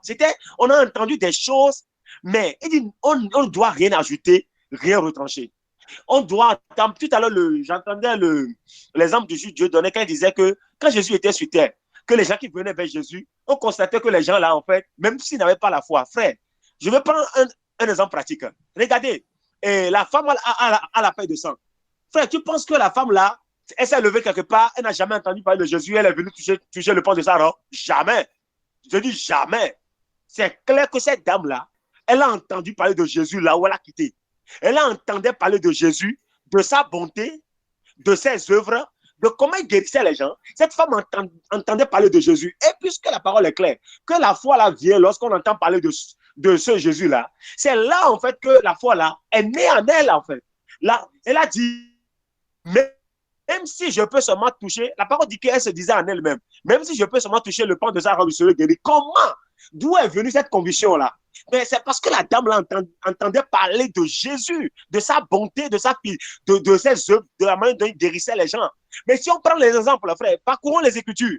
Le monsieur qui est venu vers Jésus, dont la fille était malade, mais qui est venu vers Jésus, regardez ce que lui a dit à Jésus. Il a dit, si tu peux, Jésus lui répond, si je peux, Et il dit, il n'y a pas de si, il n'y a pas de si parmi les croyants. Jésus le dit, il n'y a pas de si parmi les croyants. Hein? Mais au même moment, on voit un lépreux qui vient vers Jésus. Mais le lépreux, là, lui, il ouvre la bouche, il dit à Jésus, si tu le veux, tu peux me rendre pur. Ce n'est pas la même chose. Hein? Il dit, le lépreux dit, si tu le veux. Mais ça veut dire que le lépreux, là, avait entendu, frère, quel que soit ce qu'on veut dire, tu ne peux jamais connaître quelqu'un si tu n'entends pas parler de lui. Tu ne peux jamais connaître quelqu'un, dire que tu veux lui faire confiance, si tu n'as jamais entendu parler de lui, en fait. Et il dit ici que comment les gens feront-ils confiance s'il n'y a personne qui parle de lui? C'est ce qu'il nous dit, en fait. Donc, si on écoute, moi, mon point sur 2 points, si on entend parler de quelqu'un d'autre, ou encore on nous dit des mensonges saupoudrés de développement personnel, et sur tout ça, là, maintenant, on prend une robe et on met sur ça pour dire que c'est Christ. Mais écoutez, celui qui t'a dit ça n'a qu'à être engagé dans ce qu'il va faire. Donc, ça va engager. Dieu n'est pas engagé dedans, quoi. Donc, il faut que Dieu est clair dessus. Hein. Il veut qu'on entende. Il dit, on n'ajoute rien, on ne retranche rien. Mais tout ce qu'on doit entendre, la foi vient de ce qu'on entend concernant loin. Il dit concernant loin. Donc, si on entend des choses concernant Élisée, si on entend des choses concernant Ézéchiel, si on entend des choses concernant l'autre là qui versait l'eau, on a dit celui qui versait l'autre sur la mer d'Élie là, qui versait sur la mer d'Élie, quoi, et comme on l'appelle le prophète qui servait là. Quoi? Élisée.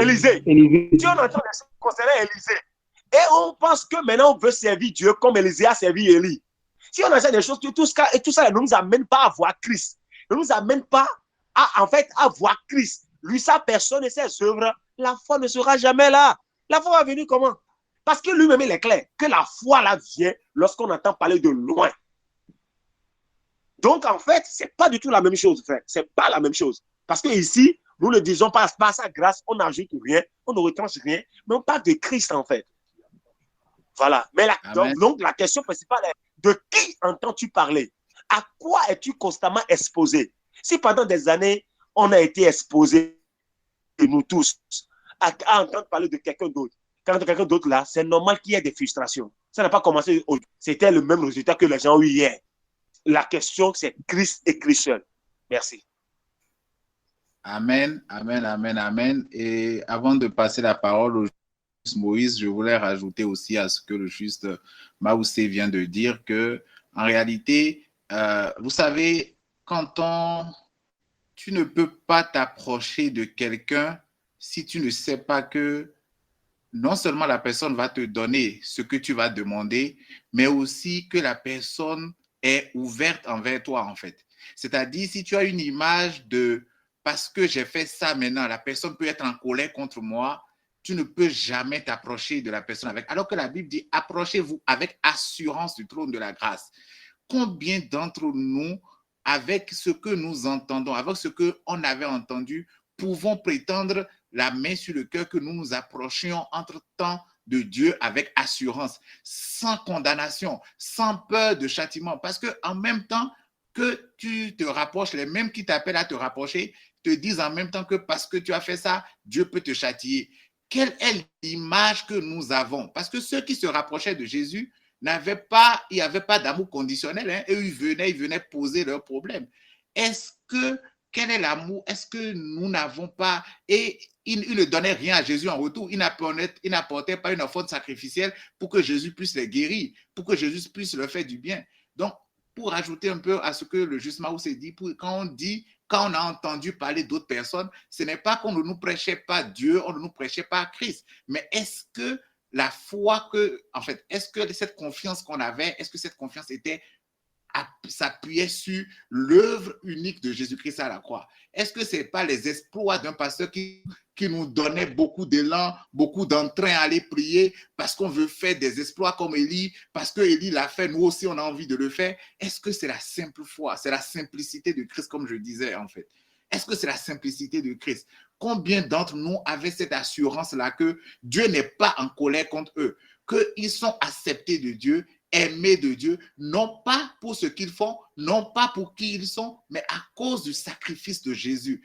tel que Christ est, c'est tel qu'il se voit. Combien, en fait, c'est ça. Il y a beaucoup de remises en question liées à ce que le Seigneur, même dans sa souveraineté, nous avait amené à écouter et qui aujourd'hui nous révèle la perfection qui est Christ, nous révèle le tout qui est Christ, l'autel qui est Christ, le sacrifice qui est Christ. Il est le tout, en fait. Juste Moïse. Allô, shalom tout le monde. J'espère que vous me recevez. Hein. Peut-être qu'il y a un peu de bruit. Vous me recevez? Ok. Oui. Ok. Donc, en tout cas, je vais peut-être aller dans le même sens que tout le monde, en commençant par une petite phrase qui me venait à l'esprit. Je pense que c'est la simplicité de l'évangile de Christ qui entraîne sa complexité. Je mets un ami de la salle de gym, on parlait de Dieu et voilà, on parlait de la foi, on parlait de l'évangile de Dieu, tout ça. J'ai compris que dans mes explications, enfin, on interprétait tous la parole de Dieu et tout. Et j'ai compris qu'il y avait un certain frein où le gars se disait en même temps, c'est quoi cette doctrine-là et tout. Et après, on a mis un stop à ça et on est revenu là-dessus. Là, tout à l'heure, je suis à la salle. Et quand je suis arrivé, il m'a approché. Je lui ai dit, mais j'avais oublié ta moyen lien pour que tu puisses te connecter ou sur, voilà, ensemble, venir avec moi et tout. Et quand le frère Dieudonné s'exprimait tout à l'heure, ce qui, moi, m'a le plus touché, et ça me fait plaisir déjà qu'il s'exprime. C'est très important de pouvoir s'exprimer quand on a toutes ces frustrations-là. Mais, et quand je l'entends dire que c'est la persévérance en cette fois, enfin, il est convaincu qu'il a la foi et c'est la persévérance en cette fois qui a fait que la nation s'est dégringolée pendant ces dizaines d'années et tout. La question qui me vient à l'esprit, c'est est-ce qu'on cherche parfois à connaître le plan de Dieu pour nous? Parce qu'en réalité, autant que nous sommes ici, on est dans des secteurs d'activités différents, on fait des choses, on fait un certain planning pour notre vie, pour les 10 prochaines années, les 20 prochaines années et tout. Mais à quel moment est-ce qu'on on demande à Dieu de nous révéler son plan pour notre vie? Ou encore, à quel moment est-ce qu'on s'abandonne totalement à lui pour que ce soit vraiment lui qui guide nos pas, notre vie entièrement, ou que ce soit notre vie de famille et tout. Parce que l'espérance est différente de l'assurance. Et la foi, c'est beaucoup plus l'assurance. Je suis devant une situation, j'ai l'assurance que cette situation va se décanter. Ce n'est pas que j'ai l'espoir que cette situation va se décanter. Parce qu'en réalité, j'espère que le frère Simon viendra chez moi est différent que je sais que le frère Simon viendra chez moi. J'espère qu'il viendra. Il y a une possibilité que le frère Simon ne vienne pas. Mais je sais qu'il viendra. Il y a l'assurance que le frère Simon vienne. La foi, c'est beaucoup plus l'assurance. Mais cette assurance-là, une fois encore, c'est Dieu qui nous la donne. C'est Dieu qui nous la donne. Je vais donner un petit témoignage qui ne s'est pas forcément bien terminé, mais qui, moi, durant toute ma vie, depuis ma jeunesse, me sert de guideline. On a un cousin qui était pasteur. Et très tôt, hein, dans sa vie, il a rencontré Christ. Et son papa était charlatan. Donc, un cousin un peu lointain. Donc, il était devenu pasteur. Et ce gars il arrivait quand même à faire sortir ses petits frères de cette histoire de charlatanisme. Et puis, les petits frères ont commencé par aller vers Dieu. Mais dans sa vie, il s'est fait qu'il a rencontré une situation sur le plan familial avec sa femme qu'il avait épousée longtemps. L'histoire les a amenés devant la justice. Et son papa était toujours charlatan. Et lui, il était pasteur. Et ils étaient partis une première fois, on les avait convoqués. Donc, le juge les a entendus. Et des commentaires du juge, ça sortait clairement qu'une condamnation allait être sortie et qui allait dans le sens de... On allait condamner le pasteur, notre cousin en question. Et je me rappelle, j'étais encore très jeune, j'étais encore au lycée. Mais je me rappelle la veille de la deuxième convocation qu'il devait aller. Je me rappelle, il était venu là-bas et moi, je suis allé le saluer et j'ai vu qu'il était triste. J'ai vu sur son visage qu'il était totalement abattu. Et j'ai vu son papa venir chez lui poser des questions et le vieux est encore rentré et il disait, je l'entendais dire, je ne peux pas faire ça. Je ne peux pas faire ça. Et le vieux est revenu lui dit, tu n'es pas obligé de le faire toi-même, mais j'ai juste besoin de ton accord. Et là, sa petite soeur est sortie. On lui a dit, donne ton accord à ta petite soeur, elle va te représenter. Et dans les faits, mais lui disait, avant ce jour-là, quand on le rencontrait, il avait l'assurance que Dieu allait le sortir de cette situation. Et il a donné son accord le jour-là. Sa petite soeur l'a représenté devant les vaudous. Et son père a fait ce qu'il devait faire. Et effectivement, le lendemain, quand ils sont partis à la justice, le juge a tranché en sa faveur. La leçon, ce que moi j'ai retenu, et je suis convaincu de ça, c'est que le jour-là, qu'il ne s'agenouille pas, Dieu, dans sa souveraineté, avait déjà décidé que cette situation-là, il allait sortir victorieux. Mais il a donné son appui, enfin son accord pour qu'on puisse le représenter. Et en fin de compte, il est sorti quand même victorieux. Mais dans son entendement, dans l'entendement de toute sa famille, c'est que c'est le diable, enfin, je ne veux pas dire le diable, mais c'est le vaudou qui est intervenu pour ça. Et pourtant, il avait l'assurance, lui, qui était pasteur et qui faisait des miracles, entre griffes, avait l'assurance qu'il allait sortir victorieux. Au dernier moment, parce que tout le monde, les avocats lui disaient, ben, mon gars, ça va mal finir pour toi. Il est parti se faire représenter devant vaudou et il a eu la décision en sa faveur. Est-ce qu'on va dire à ce moment-là qu'il a perdu la foi? Est-ce qu'il a perdu la foi? Oui, parce que Dieu, il reste fidèle à sa parole. Et il a un plan pour sa vie. À ce moment précis, il a perdu espoir, il a perdu l'assurance qu'il avait en Dieu. Mais Dieu, lui, est resté fidèle à sa parole vis-à-vis de lui. Et il a sorti de cette situation. Bien vrai qu'après, il s'est lui retiré du corps pastoral, il n'est plus pasteur. Je pense qu'il s'est repenti. En tout cas, il est redevenu membre actif d'une église aujourd'hui. Mais je tenais quand même à faire ce témoignage-là pour dire à mon frère, j'ai donné que on dit, je ne sais pas moi, 1000 ans représente peut-être un jour vis-à-vis de Dieu. Et surtout, Dieu a un plan pour pour nous tous qui sommes ici, qui sommes connectés, aussi bien que ceux qui ne sont pas connectés. Mais le plus important, c'est de se dire, d'avoir cette assurance-là que tu es en train de marcher dans les plans de Dieu pour toi. Que ce n'est pas toi qui te décides quand tu fermes les yeux la nuit, que ce n'est pas toi qui décides de te réveiller le matin, d'ouvrir les yeux, d'avoir le souffle de vie, mais que c'est quelqu'un qui est assis sur son trône qui a décidé ça et qui sait exactement là où il mène tes pas. Ne pense pas que ces dizaines d'années que tu as passées ont réellement ont fait dégringoler ta situation. Je te promets que si tu fais un rétrospectif, tu fais un regard en arrière, je te promets que tu verras quelqu'un dans ton entourage, dans la situation, tu diras, mais putain, ça c'est ma situation ne s'est pas empirée. Mais tu vois, mais cette personne-là verra encore une autre personne. Je t'assure que Dieu sait ce qu'il fait. Et il est bon, il sera bon pour toi en son temps. Et tu rendras témoignage. Donc, c'est tout ce que moi, je voulais dire. Merci. Amen, amen. Merci juste. Merci. Amen, amen, amen. Merci vraiment pour l'intervention. Alors, moi, je bénis vraiment le nom du Seigneur pour la vie du juste Dieu donné, pour le fait de s'être exprimé en toute ouverture. C'est vraiment ce à quoi nous encourageons tous les frères et sœurs. Nous sommes une famille et nous sommes là pour être édifiés, pour être enseignés par le Seigneur. Et c'est très bien de pouvoir exprimer nos frustrations. C'est comme ça. Le Seigneur aime qu'on parle comme ça, en fait. C'est ça. Il aime qu'on vide nos cœurs devant lui, qu'on dise combien on n'est pas content de la situation dans laquelle nous sommes. Et justement, je vais laisser la parole au juste Emmanuel. Avant de laisser la parole au juste Emmanuel, je voudrais lire un passage dans Daniel. Dans Daniel, je suis dans Daniel 3.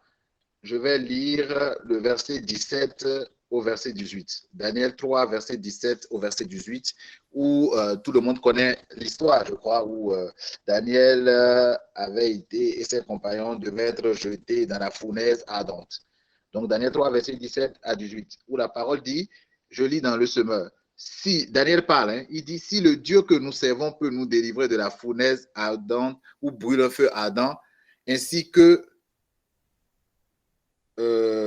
attendez, je vais lire des paroles de vie plutôt, parce que lui, là, ce qu'il me dit là, c'est pas bon. Amen. Je lis dans Paroles de vie, où il dit, notre Dieu, celui que nous servons, est capable de nous délivrer de cette fournaise et de ton pouvoir. Et il nous délivrera, notre roi. Et même s'il ne le fait pas, tu dois savoir ceci, notre roi, nous ne servirons pas tes dieux et nous n'adorerons pas la statue d'or que tu as fait adresser.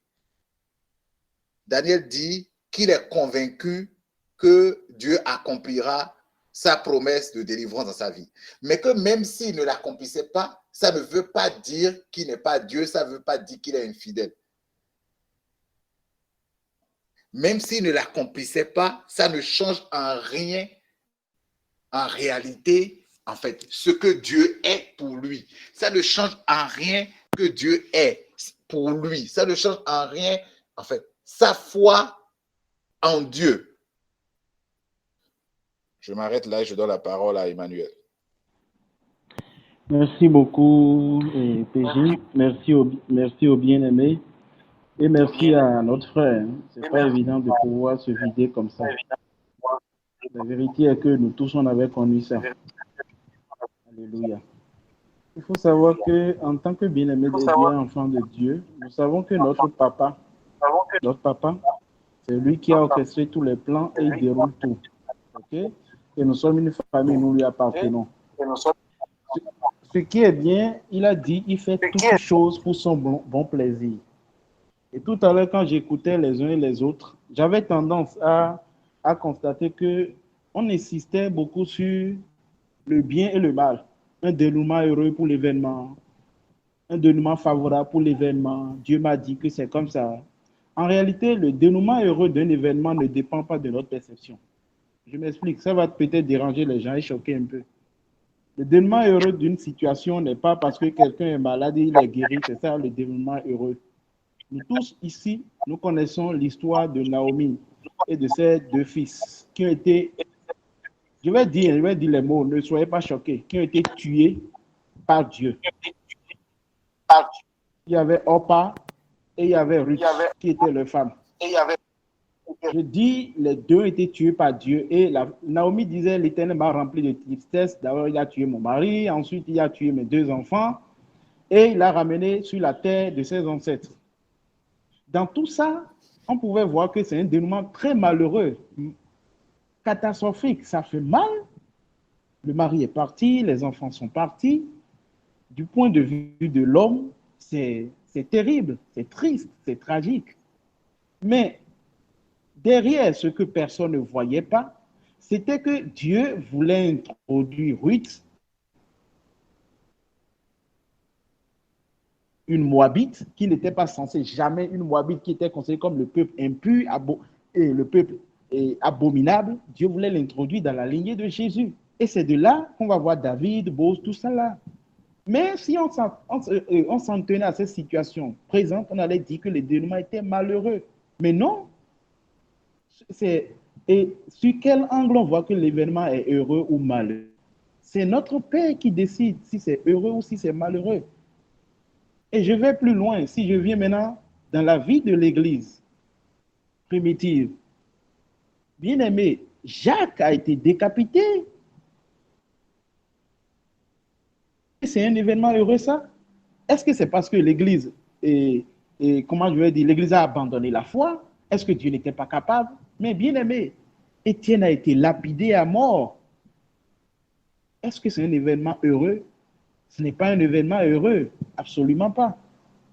Mais nous voyons les choses selon le prisme. C'est pour cela que l'Esprit de grâce nous dit tout le temps, vous êtes assis dans les lieux célestes, selon les choses que Papa fait. Nous ne sommes pas de ce monde. Il a bien dit, pour voir les choses selon c'est bien, c'est mal, ce dénouement, c'est heureux pour moi, ça me fait plaisir. Notre Père fait les choses pour son bon plaisir. Et quand ce plaisir nous fait du bien, alléluia. Mais quand nous ne le comprenons pas, nous lui faisons entièrement confiance parce que nous savons que c'est Papa qui est au contrôle, ce n'est pas quelqu'un d'autre qui est au contrôle. Et moi, je vais plus loin. Quand notre bien-aimé disait que tous les gens qui venaient vers Jésus, parfois ils n'avaient pas la foi et Jésus les guérissait. Oui, je te l'accorde. Jésus allait même vers des gens qui ne le connaissaient pas, qui n'avaient pas entendu parler de lui. Et je m'arrête dans ce cas à la piscine de Bethesda, le malade, le paralytique, malade depuis 38 ans. Quand Jésus parlait avec lui, il ne savait même pas qui c'était. Jésus l'a guéri. Donc tu as dit, oui, il n'a pas la foi. Je suis d'accord, il ne connaissait pas Jésus. Mais la parole que Jésus lui a dite, c'est la parole qui donne la foi. Mais à la piscine de Bethesda, tu ne me diras pas que c'était le seul malade. Mais pourquoi c'est lui seul que Jésus a guéri?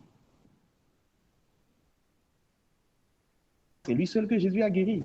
Bien-aimés, regardons les choses selon le prisme de notre Père. Le dénouement, ce n'est pas parce que tu es dans une situation et on a dit que la décision de justice arrive et que tu dois être acquitté parce qu'on a dit nul ne te condamnera que quand une décision de justice arrive et que tu es condamné, tu vas en prison, que ça veut dire que c'est un dénouement malheureux. Bien-aimé, non, ce n'est pas malheureux. Joseph n'a-t-il pas été condamné et fini en prison? Dénouement n'était-il pas heureux? Encore que pour Joseph, on a vu la fin et c'était bien. C'était spectaculaire parce qu'il est sorti. S'il était demeuré éternellement en prison? Est-ce que vous savez, bien aimé, que avec le passage tout à l'heure que PJ lisait, il y avait plein de compagnons de Daniel, d'Azaria, les trois, Shadrach, Meshach et Meshach, Abednego. Il y avait plein de compagnons juifs qui étaient dans leur cas, mais qui ont été jetés dans la fournaise ardente, brûlés, qui ont été jetés dans la fosse aux lions et qui ont été mangés. Pourtant, ils croyaient en l'éternel Yahweh. Les gens étaient alignés à Rome, de l'empereur qui massacrait l'église. On leur disait abdique ta foi, mais ils chantaient de tout mon être, alors s'élève un chant, Dieu tout-puissant, que tu es grand. Et le lion commence par dévorer les gens à côté d'eux. Et ça dit que c'est un dénouement malheureux, heureux? Non, bien-aimé. Nous ne regardons pas les choses selon notre vue qui nous a été enseignée sur la terre, non. Le dénouement est toujours heureux pour le bien-aimé de Dieu. Pourquoi? Le malheur n'atteint jamais le juste. Aucun malheur n'arrive au juste. C'est ce que la parole a dit. Pour nous, il n'y a pas de malheur parce que nous demeurons à Zion. Aucun malheur n'arrive au juste parce que nous voyons les choses selon le prisme de notre papa. Amen. Bien-aimé, si notre frère, notre juste frère, Dieu donné encore là, Dieu t'aime mon frère, t'en fais pas. Nous tous, on a été élevés, on a subi les choses, tout ce qu'on nous a raconté hier, qui était comme si c'était la parole de Dieu. Et on regardait les exploits d'un homme de ci et de ça. Nous tous, on a pris par là. Mais dans son amour, lorsque le temps était accompli, comme Paul l'a dit, de révéler en nous le Fils, Dieu nous a sortis de là. Et Dieu nous a ouvert les yeux sur la vérité de l'évangile que de lui seul. Amen. Shalom. Merci, Juste Emmanuel. Juste, Simon, tu as la parole pour...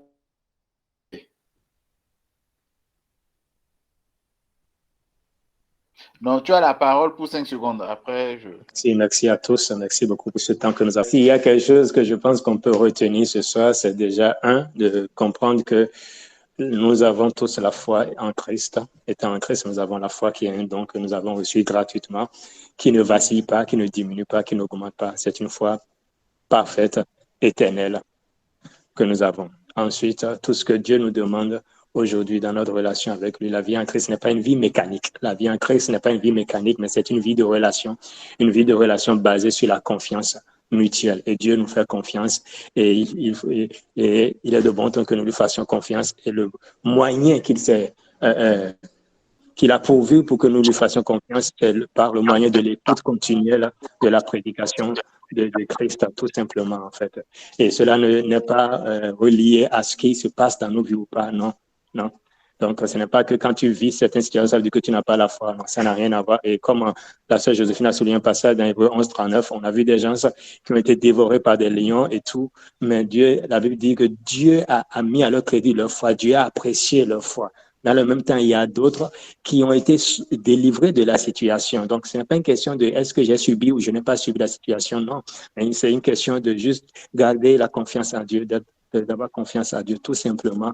Et Dieu, ses intentions bienveillantes demeurent à l'origine de tout ce qui nous arrive. Nous lui faisons confiance parce qu'il est notre Père et tout ce qu'il fait pour nous, c'est forcément pour notre bien. Peut-être qu'un jour, on aura l'occasion de revenir sur la connaissance du bien et du mal parce que je pense que cela joue encore des tours à bon nombre d'entre nous, en fait, cette notion de connaissance du bien et du mal qui nous amène à apprécier les choses sous un angle donné et autre et qui n'est pas forcément selon le prisme de Dieu. Merci, shalom à tous. Ok, merci Juste Simon. Avant de clôturer, je voulais donner la parole au Juste Dieudonné. Je ne sais pas, Juste Dieudonné, tu as quelque chose à redire après les différentes interventions?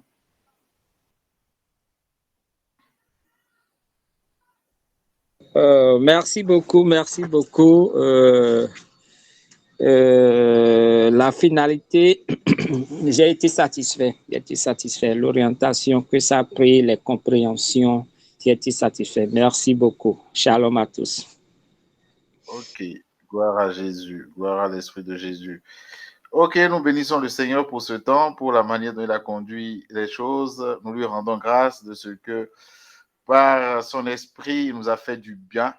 Alléluia. Nous sommes richement bénis de nous réunir autour de sa parole tous les jeudis. Et par sa grâce, il vous met à cœur de partager le lien avec d'autres personnes invitées.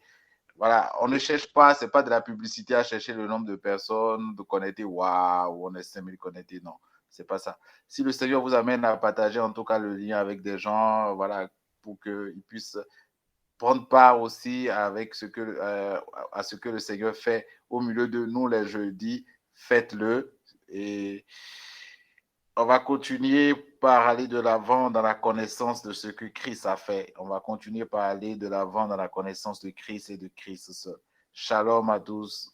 Soyez richement bénis et à jeudi prochain par la grâce de Dieu. Demeurez bénis et dormez du sommeil du juste. Amen. Amen, amen, amen. Amen, amen, shalom. Amen. Jésus,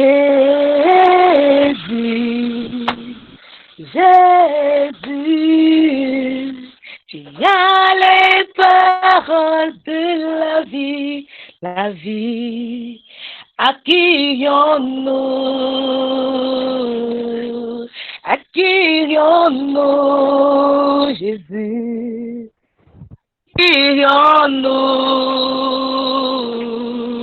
accueillons-nous, Papa, à qui ai-je, Jésus,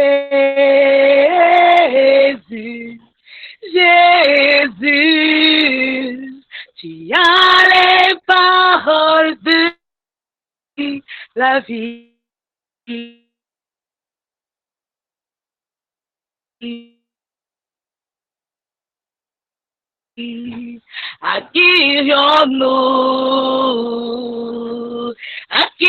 Accueillons-nous, Jésus, accueillons-nous. Tu as les paroles qui délivrent, Seigneur, accueillons-nous. Tu as les paroles qui libèrent, Seigneur, accueillons-nous. Tu as les paroles qui convainquent, Seigneur, accueillons-nous, Jésus. Tu as les paroles qui guérissent nos cœurs, accueillons-nous. Tu as les paroles qui libèrent, Jésus, accueillons-nous. Jésus, tu as les paroles de la vie, accueillons-nous, Papa, même quand nous sommes fatigués, Yahweh, accueillons-nous, même quand nous sommes abattus, Papa, accueillons-nous, en toutes choses et pour toutes choses, Papa, accueillons-nous.